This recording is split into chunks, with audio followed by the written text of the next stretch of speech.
स्वागत है आपका एग्जाम न्यूज बाय जेके में। तो दोस्तों, हम लोग का जो साइंस का सीरीज चल रहा था, हम लोगों ने फिजिक्स स्टार्ट किया था दोस्तों। तो ये हम लोगों ने आज केमिस्ट्री स्टार्ट किया है इस दृष्टि बुक का। तो केमिस्ट्री का ये लेक्चर 1 वीडियो है दोस्तों। इस वीडियो में हम द्रव्य एवं उनके गुण के बारे में पढ़ेंगे, मैटर एंड देयर प्रॉपर्टीज़ के बारे में पढ़ेंगे। तो इस चैप्टर को, ये पहला चैप्टर है इस दृष्टि बुक का, तो इसके बारे में डिटेल से हम इस वीडियो में पढ़ने वाले हैं दोस्तों। तो वीडियो को शुरू से अंत तक जरूर देखिएगा। वीडियो अगर आप लोग को अच्छा लगे तो वीडियो को लाइक कर दीजिएगा, और चैनल पर अगर नए हैं तो चैनल को सब्सक्राइब करके बेल आइकन को जरूर प्रेस कर लीजिएगा। चलिए दोस्तों, वीडियो को हम लोग शुरू करते हैं और पहला चैप्टर आज हम लोग देखते हैं। तो द्रव्य और उनके गुण के बारे में हम लोग पढ़ते हैं, मैटर एंड देयर प्रॉपर्टीज़ के बारे में। तो पहले यहाँ देख सकते हैं रसायन विज्ञान यानी कि केमिस्ट्री के बारे में थोड़ा सा दिया गया है इसका डिफिनेशन। तो पहले इसके डिफिनेशन को हम लोग समझते हैं, उसके बाद हम सारी चीज़ों को समझेंगे। प्राकृतिक विज्ञान की श्रेणी के 3 मूल विषयों में से एक रसायन विज्ञान है, जिसे केमिस्ट्री शब्द की उत्पत्ति मिस्र के केमिया शब्द से हुई है, जिसका अर्थ काला रंग होता है। तो प्राकृतिक विज्ञान के अंतर्गत हम लोगों ने 3 श्रेणी को बांटा था, फिजिक्स, केमिस्ट्री और बायोलॉजी। तो फिजिक्स को हमने स्टार्ट कर दिया गया है हम लोग के द्वारा, और केमिस्ट्री ये हम लोग स्टार्ट किए हैं अभी। तो ये केमिस्ट्री के बारे में हम लोग पढ़ रहे हैं, और फिर बायोलॉजी के बारे में भी हम लोग स्टार्ट करने वाले हैं। तो वही बोल रहा है कि प्राकृतिक विज्ञान की श्रेणी के 3 मूलक विषयों में से एक रसायन विज्ञान है। केमिस्ट्री शब्द की उत्पत्ति मिस्र के केमिया शब्द से हुई है, जिसका अर्थ काला रंग होता है। रसायन विज्ञान की वह शाखा है जिसमें पदार्थ के संघटक, संरचना, गुणधर्म और अन्योन्य क्रियाओं का अध्ययन किया जाता है। तो रसायन विज्ञान के बारे में क्या कहता है दोस्तों कि विज्ञान की यह वह शाखा है जिसमें पदार्थ के संघटक, संरचना, गुणधर्म और अन्योन्य क्रियाओं का अध्ययन किया जाता है। फ्रेंच रसायनज्ञ एंटोनी लेवोजियर को आधुनिक रसायन विज्ञान का जनक माना जाता है। तो आधुनिक रासायनिक विज्ञान का जनक किसे माना जाता है? एंटोनी लेवोजियर को। तो याद रखिएगा, एंटोनी लेवोजियर को आधुनिक रसायन विज्ञान यानी मॉडर्न केमिस्ट्री का इन्हें पिता कहा जाता है। अब अध्ययन की सुविधा के लिए रसायन विज्ञान को निम्नलिखित भागों में बांटा जा सकता है: भौतिक रसायन विज्ञान, अकार्बनिक रसायन विज्ञान और कार्बनिक रसायन विज्ञान। तो आइए बारी बारी से हम लोग सभी को देखेंगे, है ना। द्रव्य एवं द्रव्य की अवस्थाएं। तो द्रव्य ये द्रव्य अलग होता है दोस्तों, और द्रव्य ये अलग चीज़ है। ये द्रव्य मतलब होता है जैसे ठोस द्रव और गैस, तो ये द्रव्य होता है वो द्रव्य, और ये द्रव्य जो है इसका मतलब पदार्थ होता है, मैटर होता है। देख सकते हैं आप, इंग्लिश से आपको समझ में आएगा यहाँ पे मैटर, जिसे हम लोग पदार्थ भी कहते हैं। तो पदार्थ या द्रव्य, तो ये वो वाला द्रव्य है। आइए देखते हैं क्या बताया है द्रव्य और उसकी अवस्थाएँ के बारे में। ब्रह्मांड में वह सभी कुछ जिसका द्रव्यमान है और जो स्थान घेरता है, द्रव्य कहलाता है। जो भी ब्रह्मांड में जितनी भी वस्तुएं हैं और जिसका अगर कुछ न कुछ द्रव्यमान है और जो कुछ न कुछ अगर स्थान घेरता है, तो उसे हम लोग द्रव्य कहेंगे। वास्तव में ब्रह्मांड का निर्माण द्रव्य और ऊर्जा से हुआ है। अतः हम कह सकते हैं कि ब्रह्मांड में वह सभी कुछ जो ऊर्जा नहीं है, द्रव्य है। द्रव्य अंग्रेजी शब्द में मैटर का हिंदी अनुवाद है। कभी कभी मैटर का अनुवाद पदार्थ भी किया जाता है, जो भी आप लोग को ऊपर बता रहे थे हम। आगे है दोस्तों द्रव्य का भौतिक स्वरूप, फिजिकल नेचर ऑफ मैटर के बारे में हम लोग जानते हैं। तो द्रव्य कणों से मिलकर बना होता है। द्रव्य किससे मिलकर बना होता है? कणों से मिलकर बनाता होता है। और द्रव्यों को बनाने वाले कणों का आकार अत्यंत ही छोटा होता है, जो हमें नग्न आंखों से दिखाई नहीं पड़ता। बहुत छोटे छोटे कणों से मिलकर के कोई भी द्रव्य या पदार्थ बना होता है। द्रव्य के कणों के अभिलाक्षणिक गुण, है ना, characteristics of particles of matter. तो क्या है दोस्तों? द्रव्य के कणों के बीच रिक्त स्थान होता है। तो ये सब जो बुलेट पॉइंट बना के दिया गया है, इसे याद रखिएगा आप, है ना, तो थोड़ा सा आसानी होगा चीज़ आपके लिए समझने में। तो द्रव्य के कणों के बीच क्या होता है? रिक्त स्थान होता है। द्रव्य के कण निरंतर गतिशील होते हैं। कोई भी पदार्थ जो बना हुआ है छोटे छोटे कण से मिलकर, तो ये जो कण होते हैं, इसके बीच में जो छोटे छोटे कण होते हैं, तो इन कणों के बीच में कुछ ना कुछ रिक्त स्थान होता है। और कहता है ये कण जो है निरंतर गतिशील होते हैं, मतलब इधर से इधर गति करते रहते हैं। द्रव्य के कण एक दूसरे को आकर्षित करते हैं, और ये जो कण जो है एक दूसरे को आकर्षित भी करते हैं। तो यह भी याद रखिएगा। अब द्रव्य की अवस्थाएं। द्रव्य की 3 भौतिक अवस्थाएं होती है: ठोस, द्रव और गैस। तो द्रव्य की कितनी अवस्थाएं होती हैं? 3 अवस्थाएं होती हैं, ठोस, द्रव और गैस की। ये अवस्थाएं उनके कणों की विभिन्न विशेषताओं के कारण होती है। तो ये 3 जो अवस्था होती है उनके कण की विशेषता के कारण होती है ना।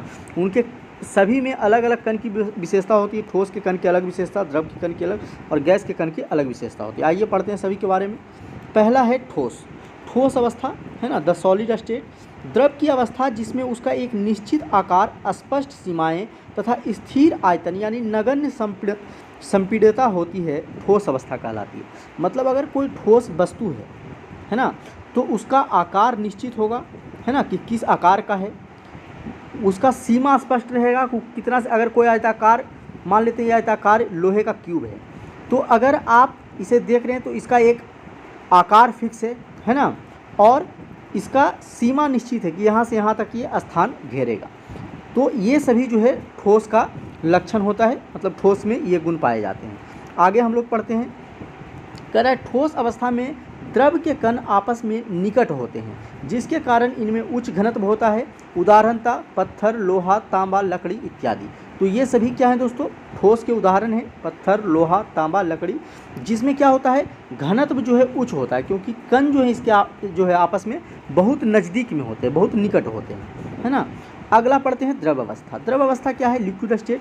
द्रव की वह अवस्था जिसमें उसका आयतन तो निश्चित होता है परंतु आकार अनिश्चित होता है, द्रव अवस्था कहलाती है। द्रव को जिस पात्र में रखा जाता है वह उसी का आकार ले लेता है। द्रवों में बहाव होता है और इसका आकार बदलता रहता है, अतः ये दृढ़ नहीं है लेकिन तरल होते हैं। द्रव अवस्था के कण ठोस अवस्था की अपेक्षा दूर दूर होते हैं और गति कर सकते हैं। सामान्यतः द्रव का घनत्व ठोस से कम होता है परंतु बर्फ का घनत्व जल से कम होता है। उदाहरणतः जल, दूध, तेल इत्यादि।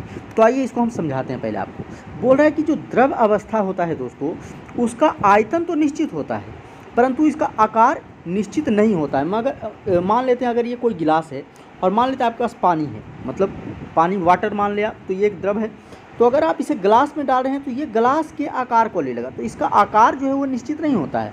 आयतन तो निश्चित है कि अगर ये 1 लीटर है तो 1 लीटर ही रहेगा, 2 लीटर है तो 2 लीटर ही रहेगा, है ना, 250 ml है तो 250 ml ही रहेगा। तो आयतन तो इसका निश्चित है लेकिन आकार जो है, अगर इसी को हम एक मान लेते हैं ये टब है और इसमें डालते हैं, ये गोलाकार टब है और इसमें हम इसे डाल देते हैं, तो फिर इसका आकार जो है इसके पेंदी के आकार के हो जाएगा, इस पानी का आकार। तो आकार इसका बदलते रहेगा, वो बर्तन के ऊपर डिपेंड करेगा, है ना। तो वह द्रव अवस्था का ये सब नियम है। साथ में कहा जा रहा है दोस्तों कि द्रवों में बहाव होता है। अगर आप इसे किसी बर्तन से नीचे निकालते हैं तो ये बहने लगेगा, किसी न किसी और मूवमेंट कर लगेगा, तो इसमें बहाव होता है। इनका आकार बदलता रहता है, अतः ये दृढ़ नहीं लेकिन तरल होते हैं। बोलता द्रव अवस्था में कण ठोस अवस्था की अपेक्षा दूर दूर होते हैं। जहाँ हम लोग देख रहे थे कि जो ठोस अवस्था है उसमें कण जो है बहुत नज़दीक होता है, तो इसीलिए उसके कण जो है इधर उधर नहीं मतलब कि चल सकते हैं। लेकिन द्रव में जो होते हैं कण वो थोड़ा दूर में होते हैं, ठोस की अपेक्षा थोड़ा दूर में होते हैं, इसीलिए ये गति कर सकते हैं। क्या कर सकते हैं, गति कर सकते हैं। सामान्यतः द्रव का घनत्व ठोस से कम होता है। घनत्व जो है हमेशा ठोस से कम ही होगा सामान्यतः, मतलब है ना। जब भी कोई, जैसे कि अगर कोई पत्थर है या फिर लोहा है, तो अगर जैसे ही इसको पानी में डालेंगे तो क्या होगा, ये डूब जाएगा, तो इसका घनत्व ज़्यादा है, इसका मतलब है ना। तो इसकी अपेक्षा बोल रहा है घनत्व तो कम होगा, लेकिन बोल रहा है इसका एक अपवाद है, बर्फ़ को अगर हम पानी में डालते हैं दोस्तों तो बर्फ़ ठोस है लेकिन फिर वो पानी के ऊपर तैरता है। क्यों, क्योंकि बर्फ़ का घनत्व जो है पानी से क्या होता है, कम होता है। तो इसे याद रखिए, यह एक अपवाद के रूप में है ना। अब आइए गैसीय अवस्था के बारे में पढ़ते हैं। गैसीय अवस्था क्या है, बोल रहा है कि द्रव की वह अवस्था जिसमें उसका न तो निश्चित आकार होता है और न ही निश्चित आयतन होता है, गैसीय अवस्था कहलाती है। अभी बता दिए हैं आपको आकार और आयतन कैसे निश्चित अनिश्चित हो जाता है ना। तो इसके बारे में आप समझ चुके होंगे। इसमें दोनों ही अनिश्चित होता है, आकार भी अनिश्चित होता है और आयतन भी इसका अनिश्चित होता है। बोलता है गैस को जिस बर्तन से भरा जाता है वह उसी का आकार ले लेती है और पूरे स्थान को भर देती है। अगर कोई एक सिलेंडर है या फिर अगर एक बोतल है, मान लेते हैं इस बोतल में इतना हवा निकाल दिया जाए, अगर वैसी कुछ पाइप से हवा निकालने की हो, हवा निकाल दिया, उसके बाद मात्र इतना हवा इसमें रहने दिया जाए, लेकिन फिर भी क्या इतना जो हवा रहेगा ये भी पूरे बोतल में भर जाएगा, है ना। तो इसका जो आकार जो है क्या अनिश्चित और पूरे बर्तन को ये घेरता है। थोड़ा सा भी रहेगा तो पूरे बर्तन में फैल जाएगा, है ना। तो ये आप याद रखेंगे। आगे बोल रहा है कि गैसीय अवस्था में कण द्रव की अपेक्षा अत्यंत दूर होते हैं और गति करने के लिए भी स्वतंत्र होते हैं, अतः गैस में बहाव होता है और ये तरल होती है। गैसीय अवस्था के कणों की गति अनियमित अत्यधिक तीव्र होती है। इस अनियमित गति के कारण ये कण आपस में एवं बर्तन की दीवारों से टकराते हैं। बर्तन की दीवार पर गैस के कणों द्वारा प्रति इकाई क्षेत्र पर लगे बल के कारण गैस का दबाव बनता है। तो गैस का दबाव किसी बर्तन पे जो बनता है तो वही ये जो अंदर में गैस के जो कण होते हैं उनके द्वारा उनके जो दीवार है, जो ठोस के दीवार पे जो बल लगाया जाता है ना, उसी बोल रहा है उसी इकाई क्षेत्र पर लगने वाला जो बल होता है उसे गैसीय दबाव के नाम से जाना जाता है। तो गैसीय दबाव के बारे में आप समझ गए होंगे। आगे है गैसीय नियम, है ना। तो गैसीय नियम को हम लोग समझते हैं क्या है। गैसों के भौतिक गुणों पर कई शताब्दियों तक किए गए शोध के फलस्वरूप इसके व्यवहार के संबंध में कुछ नियम स्थापित हुए हैं जो इस प्रकार है। तो ये आपको नियम याद रखना है दोस्तों, और ये नियम किसको किस संबंध को दर्शाता है ये याद रखना है, ये एग्जाम में पूछे जाते हैं। और इससे रिलेटेड जो ये आप फॉर्मूले देख रहे हैं या फिर ये भी पूछ लिया जाता है, लेकिन ये बहुत ही रेयर केस में पूछा जाता है, बहुत टफ सिचुएशन। लेकिन ज़्यादातर इसका जो पूछा जाता है ये पूछा जाता है कि बॉयल का नियम जो है किससे संबंधित है। तो ये दाब आयतन का संबंध दिखाता है, किसका, दाब और आयतन का संबंध जो है बॉयल नियम के द्वारा दिखाया जाता है। तो ऐसा क्वेश्चन अक्सर आप लोग को एग्जाम में देखने को मिल जाता है, तो इसका ये ज़्यादा इंपॉर्टेंट है। तो आइए पहला बॉयल का नियम है, इसके बारे में पढ़ते हैं। बॉयल का नियम जो है दोस्तों यह दाब और आयतन के बीच में संबंध दिखाता है, किसके, दाब और आयतन, प्रेशर और वॉल्यूम के बीच में बॉयल का नियम जो है संबंध दिखलाता है। बोल रहे हैं स्थिर ताप पर गैस की निश्चित मात्रा का दाब उसके आयतन के व्युत्क्रमानुपाती होता है। जैसे P समानुपाती 1/V, मतलब P जो है व्युत्क्रमानुपाती है किसका, V का। P = K × 1/V हो जाएगा, PV = K हो जाएगा, जहाँ K क्या है, समानुपाती स्थिरांक है। उपरोक्त समीकरण से स्थिर ताप पर गैस की निश्चित मात्रा का आयतन तथा दाब का गुणनफल स्थिर होता है। तो ये सिर्फ आप ये याद रखिएगा कि बॉयल का नियम जो है दाब और आयतन के बीच में संबंध दिखाता है। उसी प्रकार आगे दिया हुआ है दोस्तों चार्ल्स का नियम। चार्ल्स का नियम ताप और आयतन के बीच में संबंध दिखाता है, किसके बीच में, ताप और आयतन, टेम्परेचर और वॉल्यूम के बीच में। याद रखिएगा चार्ल्स का नियम दोस्तों टेम्परेचर और वॉल्यूम के बीच में जो है संबंध दिखाता है। स्थिर दाब पर एक गैस की निश्चित मात्रा का आयतन उसके परम ताप के समानुपाती होता है, जहाँ V/T = नियतांक हो जाएगा, है ना। तो इसे आप देख लेंगे, जहाँ बोल रहा है कि यदि स्थिर दाब पर परम ताप T1 तथा किसी गैस का आयतन V1 हो और परम ताप पर T2 पर आयतन V2 हो तो V1/T1 = V2/T2 हो जाता है ना। तो ये है।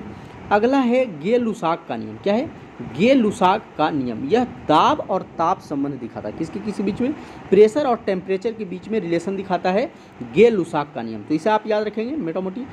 अवोगाद्रो का नियम। अवोगाद्रो का नियम आयतन मात्रा संबंध दिखाता है, किसके बीच में दोस्तों, वॉल्यूम और अमाउंट रिलेशनशिप को ये दिखाता है। किसको, आयतन और मात्रा के बीच में संबंध कौन दिखाता है, अवोगाद्रो का नियम। तो ये भी पूछ लिया जाता है आपसे, तो इसे भी आप याद रखिएगा, है ना। चलिए आगे पढ़ते हैं हम लोग। आगे दोस्तों देख सकते हैं अगला दिया हुआ है डाल्टन का आंशिक दाब नियम। डाल्टन का आंशिक दाब नियम है ये, है ना। इसके बारे में हम लोग पढ़ते हैं। बोलता है आपसी रासायनिक क्रिया विहीन गैसों के मिश्रण का कुल दाब प्रत्येक गैस के आंशिक दाब के योग के बराबर होता है। यदि गैसों के किसी मिश्रण का दाब P हो तथा मिश्रण में गैसों का अलग अलग दाब P1, P2, P3 हो तो कुल दाब क्या हो जाएगा दोस्तों, तो P अगर कुल दाब है तो P1 + P2 + P3 ... जहाँ तक होगा वहाँ तक ये हो जाएगा। गैसों को सामान्यतः जल के ऊपर एकत्र किया जाता है, अतः ये नम होती है। नमी युक्त गैस जिसमें जल वाष्प भी है के वाष्प दाब में से जल वाष्प दाब घटाने पर शुष्क गैस के दाब की गणना की जा सकती है। जल वाष्प द्वारा लगाए जाने वाले दाब को जलीय तनाव या एक्वोस टेंशन कहते हैं। तो इसे आप याद रखिएगा। P = हो जाएगा P - जलीय तनाव, जहाँ P जो है शुष्क गैस है, P यहाँ कुल जो भी तनाव वो है, और ये माइनस जलीय तनाव हो जाएगा। तो इसे आप याद रखिएगा। अगला है ग्राहम का गैसीय विसरण नियम। ये क्या कहता है दोस्तों, बोलता है किसी गैस के विसरण की दर उसके मोलर द्रव्यमान के वर्गमूल के व्युत्क्रमानुपाती होता है। तो विसरण की दर मतलब कि समानुपाती किसका हो जाएगा, 1/√m का हो जाएगा। m जहाँ क्या है दोस्तों, मोलर द्रव्यमान है, तो इसे आप याद रखिएगा। वो इसी प्रकार से आगे दिया है कि रेट 1/√2 = √m2/m1 हो जाएगा। आगे है ग्राहम के गैसीय विसरण नियम के अनुप्रयोग से समस्थानिकों को विसरण विधि द्वारा अलग किया जा सकता है। कैसे अलग किया जा सकता है, इसे आप देख सकते हैं, है ना। बॉयल का नियम क्या कहता है, नियत राशि उसका n और t हो जाएगा, चर राशि p और v हो जाएगा। तो p समानुपाती होता है 1/v का। तो ये अभी जो ऊपर हम लोगों ने पढ़ा था उसी का चार्ट दिया हुआ है, तो इसका आप स्क्रीनशॉट लेके इनके बीच में क्या संबंध है ये आप देख सकते हैं, है ना। चलिए आगे हम लोग पढ़ते हैं। आगे दिया हुआ है दोस्तों द्रव्य में अवस्था परिवर्तन, change in state of matter. पूरा विभिन्न कारकों के प्रभाव में द्रव्य की अवस्था में परिवर्तन होता है। द्रव्य की अवस्था परिवर्तन के लिए विभिन्न प्रक्रम निम्नलिखित है। ठोस से द्रव, द्रव से गैस, है ना। तो ठोस से जो द्रव बनता है, ठोस से अगर द्रव बन रहा है तो इसे गलन कहते हैं। अगर कोई बर्फ़ है और ये पिघल करके, है ना, मतलब कि ये गलन हो रहा है, इसका गलन हो रहा है और पिघल करके पानी अगर बन रहा है तो इसे हम लोग गलन कहेंगे। क्या कहेंगे? गलन। मतलब ठोस से द्रव बन रहा है ना, इसे गलन कहेंगे। अब बोल रहा है कि द्रव से गैस बनना, अगर कोई पानी है और इसे गर्म जब हम करते हैं तो ये बाष्प के रूप में गैस बन के ऊपर उड़ता है, तो इसे बाष्पीकरण कहेंगे। क्या कहते हैं? बाष्पीकरण कहते हैं, वेपोराइजेशन कहते हैं। चलिए नेक्स्ट है द्रव से ठोस जमना, है ना। द्रव से ठोस में जो होता है उसे जमना कहते हैं। जैसे अगर कोई पानी है और वो जम के बर्फ़ हो रहा है तो उसे क्या कहेंगे हम लोग? जमना कहेंगे। अब गैस से द्रव, अगर कोई गैस है और उससे द्रव बन रहा है ना, तो इसे हम लोग क्या कहते हैं दोस्तों? संघनन कहते हैं। तो ये दो तीन ये इंपॉर्टेंट है, इसे आप याद रखिएगा। गैस से जो द्रव में बनने की प्रक्रिया है ना, जो अगर आप देखते होंगे, अगर कोई भी अगर बाष्पीकरण हो रहा है किसी का, अगर मान लेते हैं कोई ये बर्तन है, इसमें आपने पानी रखा है और इससे बाष्पीकरण हो रहा है, ऊपर से कोई बर्तन लेकर अगर आप इसे ढक देते हैं तो पानी बन के वो पुनः, ये जो गैस इससे निकल रहा है, ये पानी बन के पुनः बूंद बूंद टपकने लगता है। तो इसे ही हम लोग क्या कहते हैं? संघनन कहते हैं ना। जो गैस है वह पुनः अगर पानी में बदल रहा है तो उसे हम लोग संघनन कहेंगे। ठोस से गैस बदलना, ठोस से गैस में बदलना, अगर कोई ठोस है और उससे डायरेक्ट गैस बन रहा, द्रव नहीं बन रहा। जैसे कपूर को आप लोग देखते होंगे, कपूर जो भगवान के पास जलाते हैं, उसे अगर आप देखते होंगे तो जब उसे जलाते हैं तो वो द्रव के रूप में नहीं बदलता है, डायरेक्ट ठोस जलता है, ये ठोस के रूप में रहता है कपूर, और ये जलने के बाद सीधे गैस बनता है। द्रव की अवस्था इसको देखने को नहीं मिलती। ये क्या है? उदर्वपातन का एक जो है उदाहरण है। अब गैस से ठोस बनना, उदर्वपातन उत्क्रमण कहते हैं इसे। क्या कहते हैं? उदर्वपातन उत्क्रमण। गैस से ठोस, कोई गैस है और उससे डायरेक्ट का एक ठोस बन जाए, है ना। जैसे ठोस कार्बन डाइऑक्साइड होता है, उसको जमा दिया जाता है और जैसे ही ये जमा हुआ ठोस कार्बन डाइऑक्साइड को छोड़ेंगे तो ये डायरेक्ट गैस बन जाएगा। तो इसे हम लोग क्या कहते हैं? उदर्वपातन उत्क्रमण कहते हैं। तो याद रखिएगा। अब ये बुलेट पॉइंट दिया हुआ है, कुछ बुलेट पॉइंट को हम लोग देख लेते हैं। बोल रहा है कि पदार्थ की अवस्थाएँ दाब और तापमान द्वारा तय होती है। तो पदार्थ की जो अवस्थाएँ वो किससे? दाब और तापमान, इन दोनों के द्वारा तय की जाती है। तो इसे याद रखिएगा। द्रव के घटक कणों के बीच की दूरी में अंतर होने के कारण द्रव की विभिन्न अवस्थाओं में अंतर होता है। तो यह भी याद रखिएगा पॉइंट। नेक्स्ट पॉइंट है, कह रहा ठोस का तापमान बढ़ने पर उसके कणों की गतिज ऊर्जा बढ़ जाती है। बहुत ही VVI पॉइंट है दोस्तों, याद रखिएगा आप, ये सब एग्जाम में पूछ लिए जाते हैं ना। बोल रहा है ठोस का तापमान बढ़ने पर, अगर कोई लोहा है ना, अगर उसका हम लोग तापमान बढ़ाते हैं नीचे से, तो बोल रहा है उसके कणों के बीच जो गतिज ऊर्जा है वो क्या होता है? बढ़ जाता है। तो याद रखिएगा। और कण तेज़ी से कंपन करने लगते हैं। ऊष्मा द्वारा प्रदत्त ऊर्जा कणों के बीच के आकर्षण बल को प्रभावहीन कर देती है और कण स्वतंत्र होकर गति करने लगते हैं। कणों के बीच की दूरी ठोस अवस्था की अपेक्षा बढ़ जाने से ठोस द्रव अवस्था में परिवर्तित हो जाता है ना। तो इसे आप याद रखिएगा। नेक्स्ट है, जिस तापमान पर ठोस पिघलकर द्रव बनता है वह इसका गलनांक कहलाता है, मेल्टिंग पॉइंट कहलाता है। अभी ऊपर आप लोग को हम लोग बताए थे दोस्तों, तो उसे हम लोग गलना कहते हैं या गलनांक कहते हैं, इसे याद रखिएगा।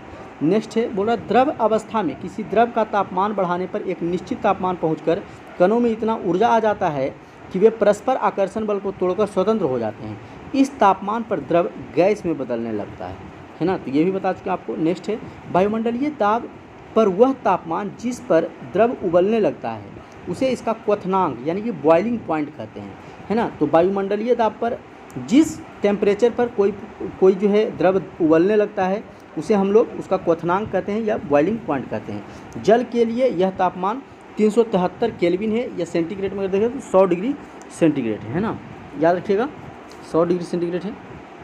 नेक्स्ट है, द्रव की गैस अवस्था पर अत्यधिक दाब आरोपित करने से उसके घटक कणों की दूरी कम होती है और गैस द्रव में परिवर्तित हो जाता है। तो यह भी एक पॉइंट है। नेक्स्ट है, द्रव की एक अवस्था से दूसरी अवस्था में परिवर्तन एक भौतिक परिवर्तन है। इसमें द्रव के रासायनिक संगठन में कोई बदलाव नहीं आता है। तो अगर जैसे पानी है और अगर ये गैस बन रहा, मतलब ये अगर बर्फ़ बन रहा है, तो मतलब कि द्रव से ये ठोस में जा रहा है, तो वो ये कैसा परिवर्तन? ये भौतिक परिवर्तन है ना। फिर क्योंकि अगर फिर बर्फ़ को पुनः पिघलाने पर फिर हमें पानी प्राप्त हो जाएगा, तो कैसा भौतिक इसका जो है परिवर्तन याद रखेंगे हम लोग। नेक्स्ट है, बोल रहा है कि LPG सिलेंडर में पेट्रोलियम गैस को अत्यधिक दाब पर संपीड़ित द्रव अवस्था में रखा जाता है। तो LPG सिलेंडर में जो हमारा गैस भरा होता है उसे बहुत ही अत्यधिक दाब पर संपीड़ित करके उसे किस अवस्था में? द्रव की अवस्था में रखा जाता है ना। नेक्स्ट है कि ठोस CO2 जब वायुमंडल दाब 1 एटमॉस्फेयर पर हो तो वह द्रव अवस्था में आए बिना ही सीधे गैस में परिवर्तित हो जाती है। यही कारण है कि ठोस कार्बन डाइऑक्साइड को शुष्क बर्फ या ड्राई आइस भी कहा जाता है। तो यह भी क्वेश्चन कई बार एग्जाम में पूछा गया है कि ठोस कार्बन डाइऑक्साइड को और किस नाम से जाना जाता है, शुष्क बर्फ के नाम से भी इसे जाना जाता है। याद रखिएगा, यह जो है ठोस से डायरेक्ट गैस बनता है, इसमें द्रव नहीं बनता है, तो इसे आप याद रखिएगा। नेक्स्ट है, बोला द्रव की 5 अवस्थाएं हैं। कौन कौन सी अवस्थाएं हैं दोस्तों, आइए इसको देखते हैं हम लोग। बोलता है सामान्य परिस्थिति में द्रव की 3 अवस्थाएं होती हैं, ठोस, द्रव और गैस। ये सभी जानते हैं हम लोग, परंतु कुछ विशेष परिस्थितियों के अधीन द्रव की 2 अन्य अवस्थाएं भी ज्ञात है, प्लाज्मा और बोस आइंस्टीन। ये 2 और हैं, याद रखिएगा। चौथा जो है प्रकार मतलब है ना, वो कौन कौन सा है अवस्था का, चौथा अवस्था है प्लाज्मा और 5वां अवस्था है बोस आइंस्टीन कंडेंसेट। तो इसे याद रखेंगे। अतः वैज्ञानिक अब द्रव की 5 अवस्थाओं पर चर्चा कर रहे हैं। प्लाज्मा क्या है, इसके बारे में जानते हैं। प्लाज्मा पृथ्वी पर द्रव की सामान्य अवस्था नहीं है, परंतु संभावना है कि ब्रह्मांड में सर्वाधिक सामान्य पदार्थों की अवस्था प्लाज्मा ही है। इस अवस्था में कण अत्यधिक ऊर्जा वाले और अत्यधिक उत्तेजित होते हैं। ये कण आयनीकृत गैस के रूप में होते हैं। फ्लोरोसेंट ट्यूबस और नियॉन बल्ब में प्लाज्मा होता है। नियॉन बल्ब में नियॉन गैस तथा फ्लोरोसेंट ट्यूब में हीलियम या पारे का वाष्प होता है, जो विद्युत ऊर्जा प्रवाहित होने पर आयनीकृत हो जाता है। आयनीकृत होने पर ट्यूब या बल्ब के अंदर चमकीला प्लाज्मा तैयार हो जाता है। प्लाज्मा के कारण ही सूर्य और तारा में भी चमक होता है। तो सूर्य और तारा में जो चमक है वो किसके कारण है, प्लाज्मा के कारण है। और प्लाज्मा क्या है दोस्तों, तो यह जो मतलब कि द्रव की अवस्था है वो यह चौथी अवस्था है। कैसी अवस्था है, ठोस, द्रव और गैस जो मतलब कि हम लोग पदार्थ पढ़ रहे थे उसकी यह चौथी अवस्था है। इसे आप याद रखिएगा। बोल रहा है कि सामान्य वायु के घनत्व में 1,00,000वें भाग जितने कम घनत्व वाली गैस को बहुत ही कम तापमान पर ठंडा करने पर मतलब बोस आइंस्टीन अवस्था प्राप्त होती है। सन 1920 में भारतीय वैज्ञानिक सत्येंद्र नाथ बोस, तो बोस आइंस्टीन की थ्योरी किसने दिया है, भारतीय वैज्ञानिक है सत्येंद्र नाथ बोस, इन्हीं के द्वारा दिया गया है, ने पदार्थ की 5वीं अवस्था के लिए कुछ गणनाएं की थी। उन गणनाओं के आधार पर आइंस्टीन ने पदार्थ की नई अवस्था की भविष्यवाणी की। इसे बोस आइंस्टीन कहा गया। इस 2001 में अमेरिका की एरिक ए कॉर्नेल, वोल्फगैंग कोटेरल और कार्ल ई बीमैन को 20वीं अवस्था प्राप्त करने के लिए भौतिक का नोबेल पुरस्कार दिया जा चुका है। तो इसे इन्हें दिया गया है दोस्तों, तो याद रखिएगा। तो ये 5वीं अवस्था बोस आइंस्टीन है। नेक्स्ट है द्रव्यों का वर्गीकरण। अब देखते हैं हम लोग, है ना, कि किस प्रकार से मैटर का जो है क्लासिफिकेशन किया जाता है। बोलता है स्थूल स्तर मतलब माइक्रोस्कोपिक लेवल, मतलब छोटे छोटे जब कणों को जिसे हम नग्न आँखों से नहीं देखते उस लेवल पे अगर हम बात करें, या बड़े स्तर पर द्रव्यों को निम्नलिखित रूप से वर्गीकृत किया जाता है। द्रव्य यानी कि मैटर, जिसे हम पदार्थ भी बोल सकते हैं, तो इसे एक तो मिश्रण के रूप में और दूसरा शुद्ध पदार्थ। एक मिश्रण होता है और दूसरा शुद्ध पदार्थ होता है। अब पहले हम लोग इसको ख़त्म कर लेते हैं। तो मिश्रण के भी 2 प्रकार होते हैं, एक समांगी मिश्रण और एक विषमांगी मिश्रण। समांगी मिश्रण में क्या होता है दोस्तों, कोई चीज़ समान अवस्था में मिलाया जाता है। विषमांगी में अलग अलग मतलब कि अवस्था में दोनों को मिला दिया जाता है, तो इसे विषमांगी कहेंगे हम लोग। और समांगी विषमांगी आप समझ गए होंगे। तो ये मिक्सचर यानी कि मिश्रण के अंतर्गत आते हैं। मेन जो हम लोग का इंपॉर्टेंट है ये वाला पार्ट है, इसे देखते हैं। जैसे है शुद्ध पदार्थ। शुद्ध पदार्थ को 2 भागों में बांटा गया है यहाँ पे, तत्व और यौगिक। अब तत्व को भी यहाँ 3 भागों में बांट दिया गया है ना। तो तत्व के अंतर्गत आते हैं धातु, अधातु और उपधातु, जिसे हम लोग पीरियोडिक टेबल में देखते हैं। और यौगिक कंपाउंड के अंतर्गत आते हैं कार्बनिक और अकार्बनिक। तो सभी के बारे में आइए हम लोग बारी बारी से डिटेल में पढ़ेंगे, है ना। शुद्ध पदार्थ, पहले यहाँ से हम लोगों ने स्टार्ट किया दोस्तों, यहाँ से स्टार्ट किया शुद्ध पदार्थ। तो ये वाले पूरे पोर्शन को पहले ख़त्म करेंगे, उसके बाद फिर मिश्रण को देखेंगे, है ना। तो शुद्ध पदार्थ देखते हैं। बोल रहा है कि किसी द्रव्य में मौजूद सभी कण समान रासायनिक प्रकृति के हों तो उस द्रव्य को शुद्ध पदार्थ कहते हैं। एक शुद्ध पदार्थ एक ही प्रकार के कणों से मिलकर बना होता है। शुद्ध पदार्थों को उनके रासायनिक संगठन के आधार पर तत्वों या यौगिकों में वर्गीकृत किया जा सकता है। तो इसे आप याद रखिएगा, इसे शुद्ध पदार्थ कहते हैं। अब शुद्ध पदार्थ को भी बांटा गया था दोस्तों, है ना। आप देख सकते हैं यहाँ पे शुद्ध पदार्थ को तत्व और यौगिक को बांटा गया। तो आइए तत्व के बारे में जानते हैं। तत्व क्या है, बोल रहा है तत्व पदार्थ का वह मूल रूप है जिसे रासायनिक अभिक्रिया द्वारा अन्य सरल पदार्थों में विभाजित नहीं किया जा सकता है। उदाहरण ऑक्सीजन, नाइट्रोजन, चांदी, कॉपर इत्यादि तत्वों को साधारणतः धातु, अधातु एवं उपधातु में वर्गीकृत किया जा सकता है, लेकिन इसे विभाजित नहीं किया जा सकता है। तो इसे वर्गीकृत किया जा सकता है, भले कि ये धातु है, ये अधातु है, जैसे उसके आधार पे धातु अधातु के रूप में तो इसे या उपधातु के रूप में इसके वर्गीकृत किया जा सकता है, लेकिन इसे विभाजित नहीं किया जा सकता है। तो ये हो गए तत्व हमारे। अब आइए धातु के बारे में पढ़ते हैं हम लोग। इसे भी 3 भागों में जो बांटा था उसके बारे में देखते हैं, धातु अधातु और उपधातु। तो धातु पढ़ते पढ़े बोल रहा धातुएं प्रायः निम्नलिखित गुणधर्मों में सभी को या कुछ को प्रदर्शित करती है। ये चमकीली होती है। धातुओं के गुण बता रहे हैं आपको क्या क्या होता है। तो धातु का गुण होता है कि ये चमकीली होती है, ये ताप एवं विद्युत के सुचालक होते हैं। तो ये सभी क्वेश्चन आपसे पूछ सकते हैं दोस्तों, तो इसे बुलेट पॉइंट को याद रखिएगा कि धातु जो है चमकीला होता है और ये ताप एवं विद्युत दोनों का क्या होता है, सुचालक होता है। आगे पॉइंट है इसका, बोल रहा है ये तन्य अर्थात तार के रूप में खींचे जाने योग्य होता है। ये अघार्तवर्ध अर्थात पीटकर महीन चादर में ढाले जाने योग्य भी होता है। ये प्रतिध्वनिपूर्ण अर्थात चोट करने पर घंटी की ध्वनि उत्पन्न करने वाली होती है। उदाहरण के लिए सोना, चांदी, लोहा, तांबा, पोटेशियम, पारा धातु होते हुए भी कमरे के तापमान पर द्रव इत्यादि। हाँ, तो ये पारा के बारे में आपको बात दिया कि पारा जो है धातु होते हुए भी कमरे के तापमान पर क्या द्रव अवस्था में रहता है।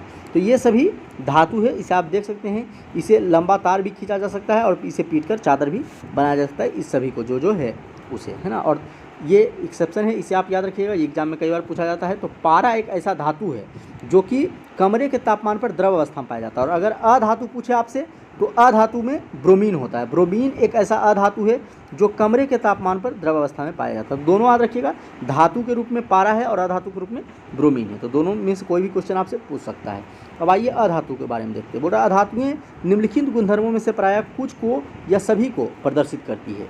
अब किसे किसे, ये विभिन्न रंगों के होते हैं। जो अधातु होते हैं उनके रंग विभिन्न प्रकार के होते हैं। ये ताप और विद्युत के कुचालक होते हैं, है ना। ताप और विद्युत के दोनों के कुचालक होते हैं। ये चमकीली, प्रतिध्वनिपूर्ण और आघातवर्ध नहीं होते हैं। उदाहरण के लिए hydrogen, oxygen, iodine, carbon, bromine, chlorine आदि। तो ये ब्रोमीन के बारे में भी बात करें तो दोस्तों, ये ब्रोमीन जो है द्रव अवस्था में पाए जाने वाला अधातु है। अब उपधातु के बारे में देखते हैं। बोल रहा है कुछ तत्व धातु और अधातु के बीच के गुणों को दर्शाते हैं, इन्हें उपधातु कहा जाता है। जैसे बोरॉन, सिलिकॉन, जर्मेनियम इत्यादि। तो ये सभी क्या है, उपधातु के उदाहरण हैं। चलिए आइए देखते हैं आगे। आगे बोल रहा है कि अभी तक ज्ञात तत्वों की संख्या 118 है। इनमें से 98 तत्व प्राकृतिक हैं, जबकि शेष 20 मानव निर्मित है ना। 118 तत्व जो अभी तक ज्ञात है, 118 तत्वों की संख्या, उसमें से 98 प्राकृतिक हैं और 20 क्या है, मानव निर्मित है। ज्ञात है कि कई तत्व जो प्रकृति में अत्यंत अल्प मात्रा में उपस्थित है, प्राकृतिक रूप से पाए जाने से पहले प्रयोगशाला में बना लिए गए थे। अधिकतर तत्व ठोस है, लेकिन 11 तत्व कमरे के तापमान पर गैस हैं। वहीं 2 तत्व पारा और ब्रोमीन कमरे के तापमान पर द्रव अवस्था में होता है। तो ब्रोमीन जिसमें से अधातु है और पारा धातु है, तो ये दोनों के बारे में आपको पहले ही बता चुके हैं। ये दोनों कमरे के तापमान पर द्रव अवस्था में पाए जाते हैं, तो इसे आप याद रखिएगा। अब आइए यौगिक के बारे में पढ़ते हैं, है ना। तो तत्व के बारे में पढ़ लिया, अब यौगिक के बारे में हम लोग देखते हैं। यौगिक इसी का हिस्सा था। तो ये बोल रहा है वह पदार्थ जो 2 या 2 से अधिक तत्वों के नियत अनुपात में रासायनिक तौर पर संयोजन से बना होता है, उसे यौगिक कहते हैं या वह यौगिक कहलाता है। उदाहरण के लिए पानी हाइड्रोजन और ऑक्सीजन तत्वों के नियत अनुपात में रासायनिक संयोजन से बनता है। जैसे जो आप पानी देखते हैं तो हाइड्रोजन और ऑक्सीजन के मिलने से बना होता है ना। इसी प्रकार कार्बन डाइऑक्साइड, अमोनिया इत्यादि यौगिक हैं। यौगिक को मुख्यतः कार्बनिक और अकार्बनिक यौगिक में वर्गीकृत किया जाता है। ऊपर वर्गीकृत किया गया था, आपको दिखाए थे। तो उसमें से कार्बनिक यौगिक हम लोग देखते हैं दोस्तों कि कार्बनिक यौगिक क्या है। जिन यौगिकों का मुख्य घटक कार्बन होता है और कार्बन हाइड्रोजन के साथ जुड़ा है, वे कार्बनिक यौगिक कहलाते हैं। उदाहरण के लिए कार्बोहाइड्रेट, प्रोटीन, तेल, मोम इत्यादि, ये सभी जो हैं कार्बनिक यौगिक के उदाहरण हैं। अकार्बनिक क्या है, वे यौगिक जिसका मुख्य घटक कार्बन नहीं है। तो कार्बनिक यौगिक के मुख्य घटक कार्बन है, जबकि अकार्बनिक के मुख्य घटक कार्बन नहीं है। विशेषतः कार्बन हाइड्रोजन बंध अनुपस्थित होता है, अकार्बनिक यौगिक कहलाते हैं। ये यौगिक अजैविक स्रोतों जैसे चट्टानों, खनिजों आदि से प्राप्त होते हैं। उदाहरण के लिए धोवन सोडा, नमक इत्यादि। तो धोवन सोडा का क्या है सूत्र, ये देख लीजिए दोस्तों, ये भी कभी कभी एग्जाम में पूछ लिया जाता है। Na2CO3 होता है। धोवन सोडा क्या होता है, Na2CO3, और नमक का NaCl होता है। ये सभी आप जानते होंगे। चलिए आगे देखते हैं। आगे दिया हुआ है मिश्रण के बारे में। मिश्रण के बारे में क्या कहता है, 2 या 2 से अधिक तत्वों या यौगिकों को किसी भी अनुपात यानी कि अनिश्चित अनुपात में इस प्रकार मिलाया जाए कि संघटकों का रासायनिक गुण परिवर्तन नहीं हो, इसे मिश्रण कहते हैं। उदाहरण, मिश्र धातु, जल में चीनी का विलयन, चीनी और नमक का मिश्रण इत्यादि। मिश्रण दो प्रकार के हो सकते हैं, समांगी और विसमांगी, है ना। इसको भी देख लेते हैं हम लोग। समांगी मिश्रण क्या होता है दोस्तों? समांगी मिश्रण ऐसे मिश्रण जिनमें उनके घटक एक दूसरे में इस प्रकार मिले हुए हों कि पूरा मिश्रण समरूप हो, समांगी मिश्रण कहलाता है। समांगी मिश्रण को विलयन भी कहते हैं। उदाहरण के लिए, जल में चीनी का विलय, हवा इत्यादि। तो ये सभी क्या है दोस्तों? समांगी मिश्रण का उदाहरण है। विसमांगी मिश्रण क्या है? ऐसा मिश्रण जिसमें उसके घटक एक दूसरे की पूरी तरह मिले नहीं रहते हैं और मिश्रण के अलग अलग भागों में घटकों का वितरण समरूप नहीं होता है, विसमांग मिश्रण कहलाता है। उदाहरण के लिए, जल और तेल। जल और तेल को मिलाते हैं तो वो साफ साफ पता चलता है कि तेल अलग हो जाता है और जल अलग हो जाता है ना। जबकि चीनी और पानी को मिला देंगे तो आप कह नहीं सकते कि चीनी उसमें कहाँ है। तो दोनों को उदाहरण से आप समझ सकते हैं, समांगी विसमांगी, है ना। जल में बालू का घोल, नमक और चीनी का मिश्रण इत्यादि। तो ये सभी क्या है? विसमांगी मिश्रण का उदाहरण है। आइए देखते हैं, ये है मिश्रण और यह है यौगिक, है ना। तो मिश्रण तथा यौगिक में अंतर दिया हुआ कुछ पॉइंट, उसे आप देख लें। क्या मिश्रण के बारे में कहता है? तत्व या यौगिक केवल मिश्रण बनने के लिए मिलते हैं किंतु किसी नए यौगिक का निर्माण नहीं करते। वहीं तत्व क्रिया करके नए यौगिक का निर्माण करते हैं। तो इसे आप याद रखिएगा। मिश्रण कहता है कि मिश्रण का संघटक परिवर्तनीय होता है। मिश्रण का जो संघटक है वह परिवर्तनीय होता है। यौगिक में यौगिक का संगठन अस्थायी होता है। यौगिक का संगठन कैसा होता है? अस्थायी होता है। तो इसे याद रखिएगा। नेक्स्ट है कि मिश्रण में उपस्थित घटकों के गुणधर्म मिश्रण में भी पृथक पृथक रहते हैं। यहाँ है, यौगिक में उनके अवयवों का अलग अलग गुणधर्म समाप्त होकर पूरी तरह से भिन्न गुणधर्म वाला पदार्थ निर्मित होता है। नेक्स्ट है, घटकों को भौतिक विधि द्वारा सुगमता से पृथक किया जा सकता है। इसमें है कि यौगिक में घटकों को केवल रासायनिक या वैद्युत रासायनिक प्रतिक्रिया द्वारा ही पृथक किया जा सकता है। नेक्स्ट है, मिश्रण बनना एक भौतिक परिवर्तन का उदाहरण है, जैसे जल में चीनी का घुलना।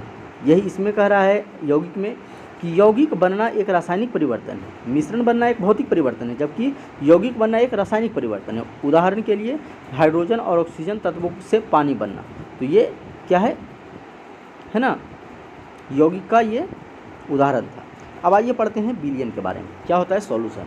बोल रहा है विलयन दो या दो से अधिक पदार्थों का समांगी मिश्रण है। उदाहरण के लिए, सोडा जल, नींबू शरबत इत्यादि विलयन है। विलयन के कणों में समांगिकता होती है। नेक्स्ट है कि विलयन किसी भी भौतिक अवस्था के हो सकते हैं।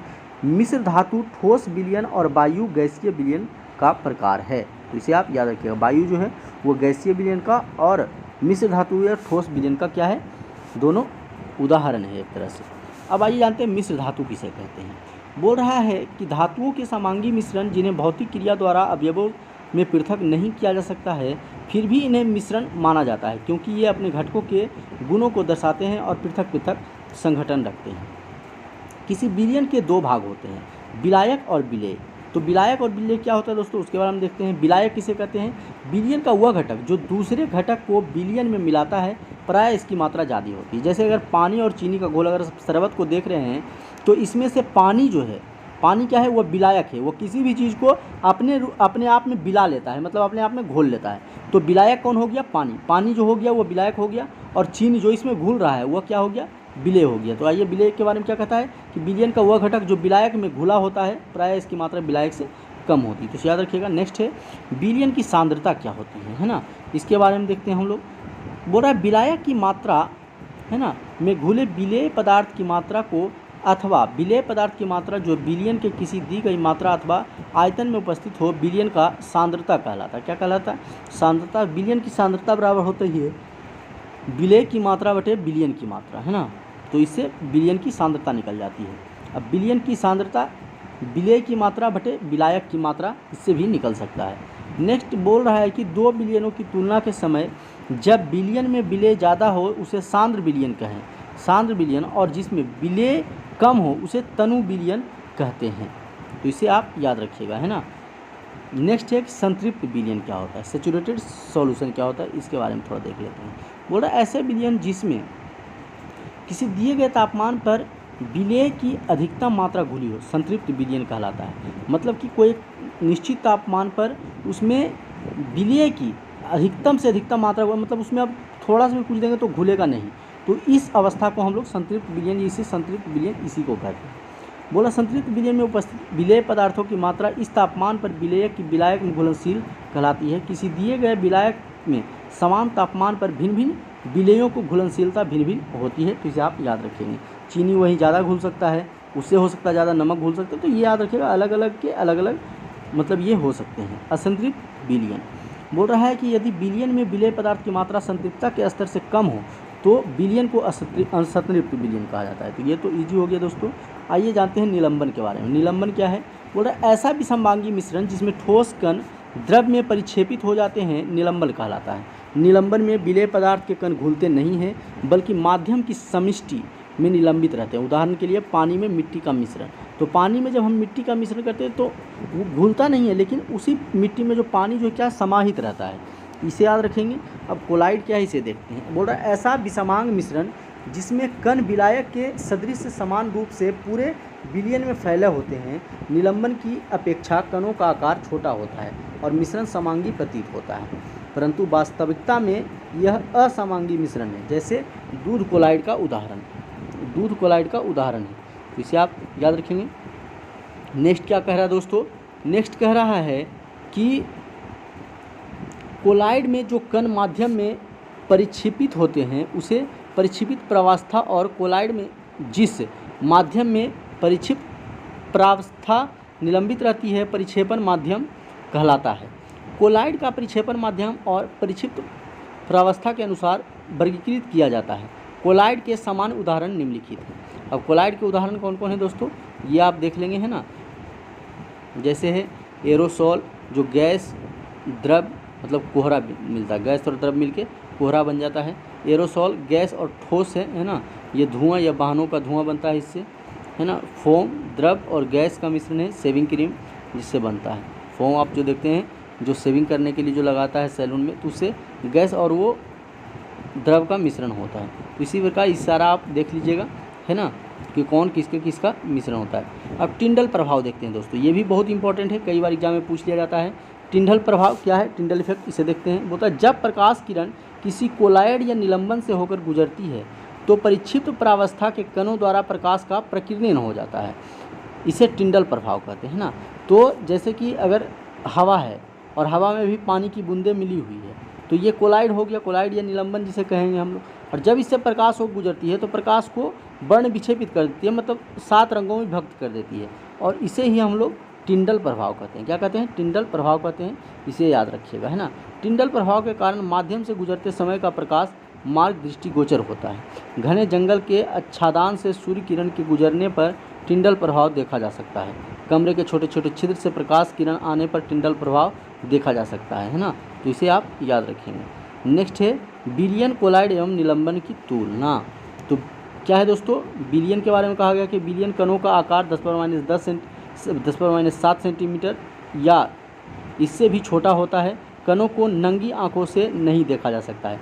तो ये पॉइंट दिया हुआ है दोस्तों, ये तीनों में अंतर का, विलयन, कोलाइड और निलंबन में। तो ये आप इसे देख करके आप, है ना, इसके लिए मैं आप लोग के लिए यहाँ से यहाँ तक रोक देता हूँ। इसका आप स्क्रीनशॉट ले लीजिए आसान से, और इसको आसानी से आप देख लीजिएगा, है ना, कि विलयन, कोलाइड और निलंबन में क्या क्या समानता है। चलिए हम लोग आगे देखते हैं। आगे है दोस्तों मिश्रण के घटकों का पृथक्करण।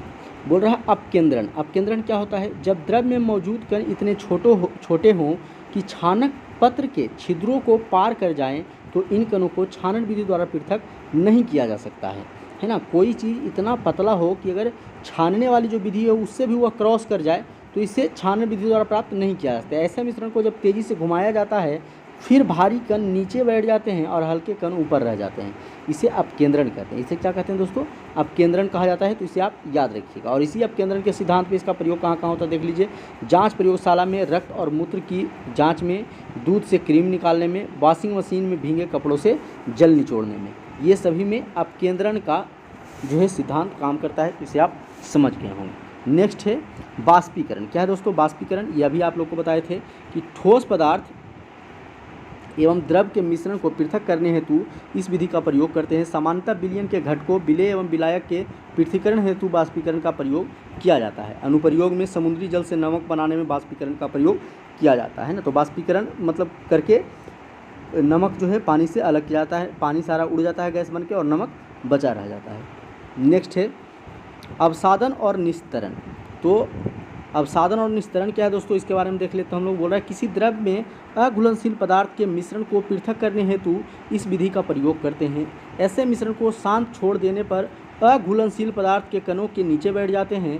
भारी कणों के नीचे बैठने की प्रक्रिया को अवसादन कहते हैं। तो यही जो भारी कण होते हैं जो नीचे बैठते हैं उसी क्रिया को हम क्या कहते हैं, अवसादन कहते हैं। ऊपर से द्रव को अलग करना निस्तारण कहलाता है। उसके बाद जो नीचे सारा कण जब बैठ जाता है तो ऊपर का जो पानी उसे धीरे धीरे अलग किया जाता है, और इसे ये जो धीरे धीरे पानी अलग किया जाता है इसे निस्तारण कहते हैं। और जो नीचे जो मोटा कण बैठ गया इसे अवसादन कहते हैं। तो दोनों आपको समझ में आ गया होगा, है ना। बोल रहा है जल में मिट्टी के मिश्रण को पृथक किया जा सकता है। दो अघुलनशील द्रवों के मिश्रण को कुछ देर शांत छोड़ देने पर वे अपने घनत्व के अनुसार विभिन्न परतों में पृथक हो जाते हैं। अगर दो चीज़ कोई चीज़ को मिला करके उसको बड़े अच्छा से घोल दें और कुछ देर के लिए अगर उसे स्थिर रख दें तो दोनों अलग अलग हो जाएंगे। वो किसके कारण होते हैं दोस्तों, वो अपने घनत्व के कारण अलग अलग हो जाते हैं। अनुप्रयोग दिया हुआ है, क्या है अनुप्रयोग देख लेते हैं। बोलता है कि तेल तथा जल के अघुलनशील मिश्रण को पृथक करने में, धातु शोधन के दौरान लोहे को पृथक करने में इस विधि द्वारा हल्के स्लैग को ऊपर से हटा लिया जाता है तथा भट्टी की निचली सतह पर पिघला हुआ लोहा शेष रह जाता है। अगला है उदर्वपातन। उदर्वपातन क्या है दोस्तों, इसके बारे में हम लोग देखते हैं, है ना। बोल रहा है कि ऐसे मिश्रण जिसमें उदर्वपातित हो सकने वाले अवयव और उदर्वपातित न हो सकने वाले अवयव मिले हों को पृथक करने के लिए उदर्वपातन विधि का प्रयोग करते हैं। अनुप्रयोग क्या है, नमक तथा अमोनियम क्लोराइड का मिश्रण को पृथक करने हेतु आयोडीन और पोटेशियम क्लोराइड के मिश्रण को अलग करने में, है ना। क्या अगला दिया हुआ है दोस्तों, परासरण। परासरण क्या है, बोल रहा है जब दो भिन्न सांद्रताओं एवं सांद्रताओं के विलयन एक अर्धपारगम्य झिल्ली से अलग किए गए हों तो विलायक के अणु झिल्ली को पार कर कम सांद्रता वाले विलयन से अधिक सांद्रता वाले विलयन की ओर गति करता है। यह एक स्वतः स्फूर्त है। क्या है दोस्तों, यह एक स्वतः स्फूर्त है, तो इसे आप याद रखिएगा। नेक्स्ट है, आगे कह रहा है कि भौतिक प्रक्रिया है जिसका कारण अर्धपारगम्य झिल्ली द्वारा अलग किए गए विलयनों में सांद्रता की विभिन्नता के कारण उत्पन्न प्राशन दबाव होता है। उदाहरण, किशमिश के दाने जल में रखने पर फूल जाते हैं, तो ये उसके उदाहरण हैं। जल में विद्यमान अशुद्धियाँ जैसे विभिन्न खनिज, आयन इत्यादि को अलग करने के लिए विपरीत प्रासरण प्रक्रिया अपनाने पड़ते हैं। विपरीत प्रासरण के लिए प्रासरण दाब के विरुद्ध दाब सृजित करना पड़ता है ना।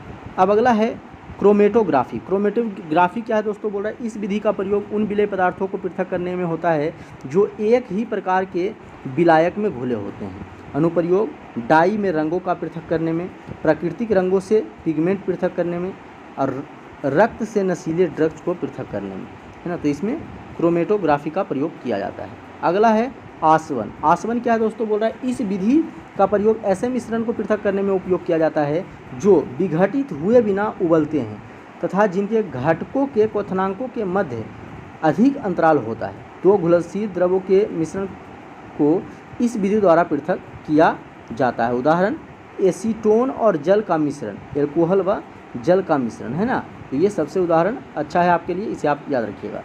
अगला बोल रहा है मिश्रण, दो या दो से अधिक घुलनशील द्रवों जिसके क्वथनांक का अंत 25 के से कम होता है के मिश्रण को पृथक करने हेतु प्रभाजी आसवन विधि, है ना, का प्रयोग किया जाता है।